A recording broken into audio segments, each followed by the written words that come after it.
Strategies for Wealth and Happiness by Jim Rohn. Strategy number 1. Seek knowledge. One of the fundamental strategies of living the good life is knowing what information you need in order to achieve your aims. And once you know what you need to know, it's also helpful to know how to go about gathering that knowledge. One of the best things Mr. Schoaf did for me in those early days was to instill in me the value of study. He said, if you wish to be successful, study success. If you wish to be happy, study happiness. If you want to make money, study the acquisition of wealth. Those who achieve these things didn't do it by accident. It's a matter of studying first and practicing second. Would you like to guess how many people make wealth a study? Right, very few. Considering the many men and women who seek wealth and happiness, you'd think they would make a careful study of them. Don't you agree? Why they don't is yet another in that special category I call mysteries of life. Many years ago, I learned that some of the best advice ever given comes from the Bible. There's a phrase in this amazing book that says, "Seek, and ye shall find. If you search, you shall find." So that is the way to discover new knowledge that creates new ideas. Seek. In order to find something, you must first search. Need a great idea to change your life? Rarely will it come out of nowhere. But if you make a diligent search for the knowledge you need, the right idea will come your way, often when you least expect it. Capturing the treasures of knowledge. Here's another fundamental word for you to ponder. Capture. Great ideas pass by quickly and are easily forgotten, as can be true of those moments that make life worth living. That's why it's so important to learn to capture those things that really matter. A way to capture knowledge is in your own personal library. I don't mean the books your interior designer bought because they match with the blue decor. I mean those books that are dog-eared and well-marked. The ones you chose to study and underline. Books with notes written in the margins. Books that helped shape your philosophy of life values.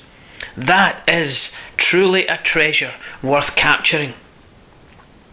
Today, with our expanded concept of communication, I'd also include in this treasure all the audio programs and video programs that are shaping our lives for the better. That too is a special legacy to our children. There are two ways to gather wisdom. One way is to learn from your own life. The second is to study the lives of others. Learning from others. Another way you can gain knowledge is through other people's experiences. And you can learn from other people's successes as well as from their failures. One of the reasons the Bible is such a good teacher is because it's a collection of human stories on both sides of the ledger. One list of stories is called examples. The message is, do what these people did. The other list of stories is called warnings. The message is, don't do what these fools did. What a wealth of information. But perhaps there is even another message. If your story ever gets into somebody's book, make sure it's used as an example, not as a warning. There are 3 ways one can go about learning from others.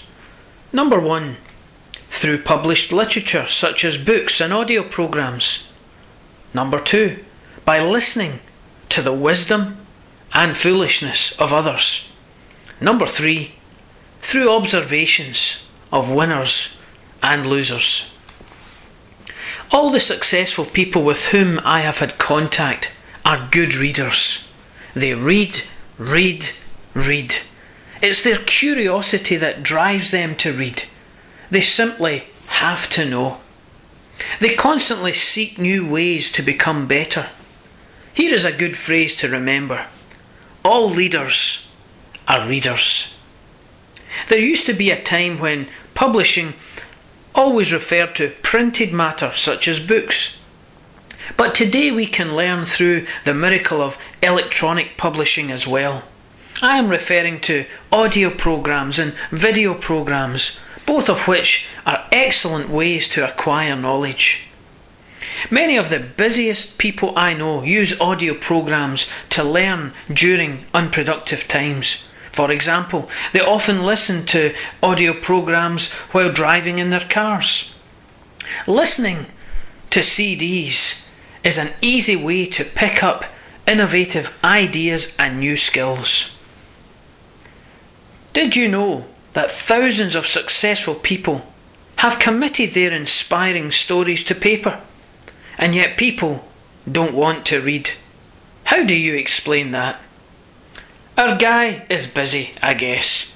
He says, well, yeah, but work where I work.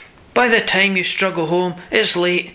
You've got to have a bite to eat, watch a little TV to relax, and go to bed. You can't stay up half the night and read. And this is the guy who is behind on his bills. He's a good worker, a hard worker, a sincere worker. Hey, you can be sincere and work hard all your life and still wind up broke, confused and embarrassed. You've got to be better than a good worker. You've got to be a good reader. And if you don't like to read, at least you can listen to a good audio program on the way home. Now, you don't have to read books or listen to audio CDs half the night. Although, if you're broke, it's not such a bad idea. All I ask is that you devote just 30 minutes a day to learning. That's all. You want to really do well? Then stretch your 30 minutes to a full hour. But at least spend 30 minutes. Oh yes, here's one more thing. Don't miss. Miss a meal, but not your 30 minutes of learning. All of us can afford to miss a few meals, but none of us can afford to lose out on ideas, examples, and inspiration. Think of your reading time as tapping the treasure of ideas time.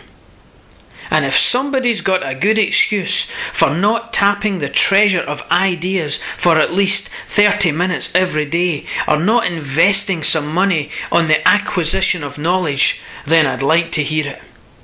Some excuses you would not believe. I say, John, I've got this gold mine. I've got so much gold, I don't know what to do with it all. Come on over and dig. John says, but I don't have a shovel. Well, John, go out and get you one. He says, do you know what they're asking for shovels these days? Hey, invest the money. Get the books and the audio programs you need for your self-education. Don't shortchange yourself when it comes to investing in your own better future. Mr. Shove got me started on books from the beginning. He said, become self-educated. Standard education will bring you standard results. Check the income figures of those with a standard education and see if that's what you want. If it isn't, if you want more than the average, you must become self-educated. So I went to work on building a library. And today I have one of the best. Mr. Shove recommended a couple of books to get me started. One was the Bible, which I already had. It consists of 66 books, and my parents saw to it that I was well acquainted with them, so I figured I had a pretty good start. But he also insisted that I get Think and Grow Rich by Napoleon Hill. If you haven't yet read it, I suggest you run right out and get a copy. I must have read this great book several dozen times. I needed to. Mr. Shove said, repetition is the mother of skill. And the way my bank account was, I needed lots of skill. As I look back, the information in the book has been worth tens of thousands of dollars to me, and yet I bought it for pennies. This taught me a powerful lesson. There can be a great deal of difference between cost and value.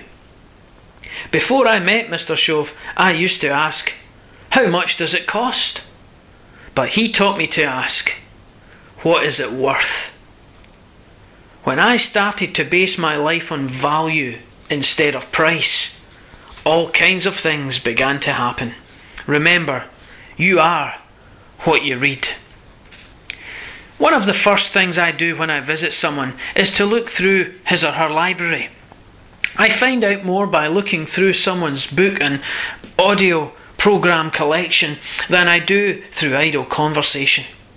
Mostly a library, or a lack of one, tells me what a person is thinking, or if he or she is thinking at all. The choice of books and audio programs reveals a person's predominant thoughts, desires, and values. What does your library say about you?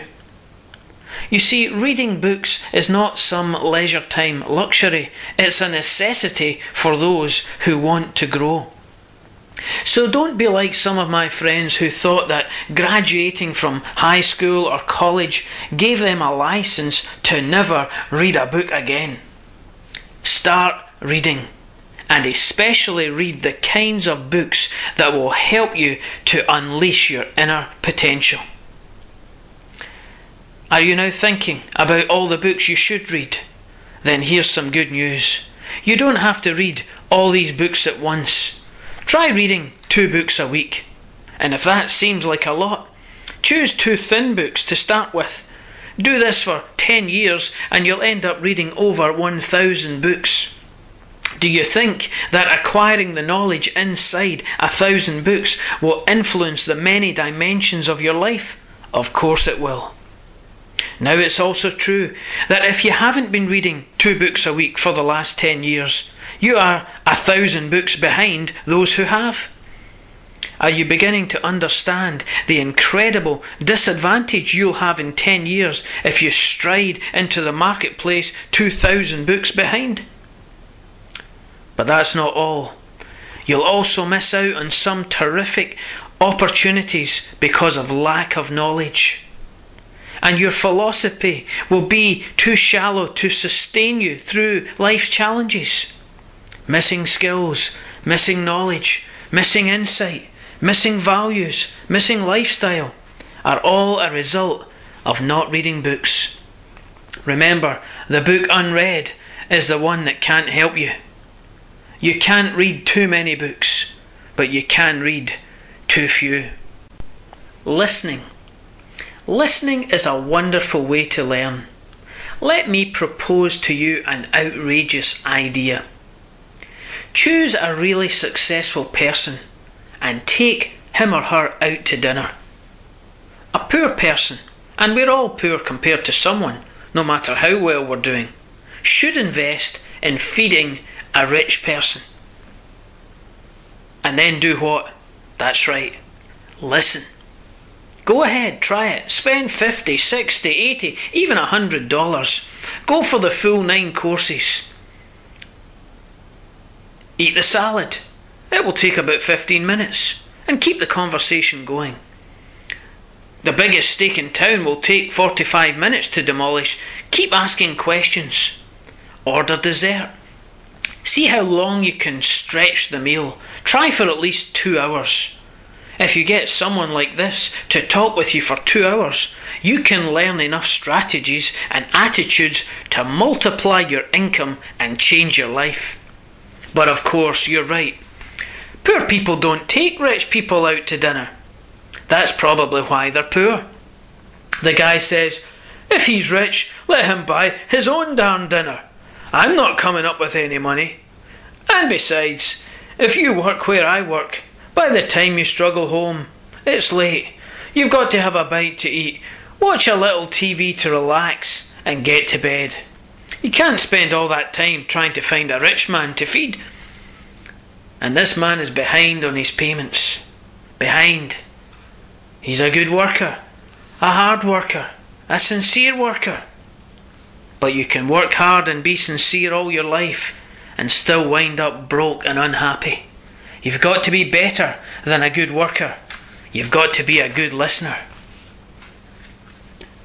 Observing. The third way to learn from others is to observe. Watch what successful people do. Why? Because success leaves clues. Watch how the successful man shakes the hand of someone else. Watch how the successful woman asks questions. People who do well own the habits of success. They create patterns of winning behaviour, just as the straggler creates patterns of losing behaviour. You want to be promoted? Observe your superiors. Want to make as much money as your uncle? Observe how he manages his money and his lifestyle. One of the reasons it's a good idea to attend seminars given by successful people is because you can observe them. No book or audio program, no matter how good, can convey the silent power of non-verbal communication. This is why video programs are becoming wonderful tools for total communication. So become a good observer. Don't miss any clue that can help you change your life for the better. Investing in the future. The search for knowledge is one of the strategies for wealth and happiness. What a powerful thought! To spend time in a consistent, disciplined, purposeful search for knowledge. But as with everything else that's worthwhile, there's a price to pay. And this, unfortunately, stops some dead in their tracks. The search for knowledge involves making an investment. In fact, there are 3 kinds of investments it will take for you to successfully embark on this journey. First, it will take the expenditure of money.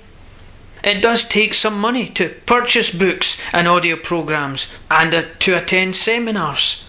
That's why I recommend you set up your own educational fund. Each month, set aside a portion of your income and invest it in your search for knowledge. Spend the money to cultivate the sleeping giant inside you. The money, that's a small price. The promise is unlimited potential. More important than money is your next expenditure. Time. Time is a major expenditure. I understand that. It's one thing to ask a person to spend money, but it's an entirely different thing to ask him for his time. Alas, there are no shortcuts until such time that a machine can be hooked up to pour knowledge into the brain. It will take time, precious time. Fortunately, life has a unique way of rewarding high investment with high return. The investment of time you make now may be the catalyst for major accomplishment. Finally, you'll be making an investment of effort. There is a great deal more effort involved in serious learning than in casual learning. In everything you do, be it self-observation, reading, or observing others, the intensity of your efforts will have a profound effect on the amount of knowledge you gain. A focused mind is like a mental rifle shot that strikes an idea target. And to be that focused takes much concentrated effort. But it is precisely this effort that will open the floodgates to the place where great ideas can work their special magic to bring you closer to wealth and happiness.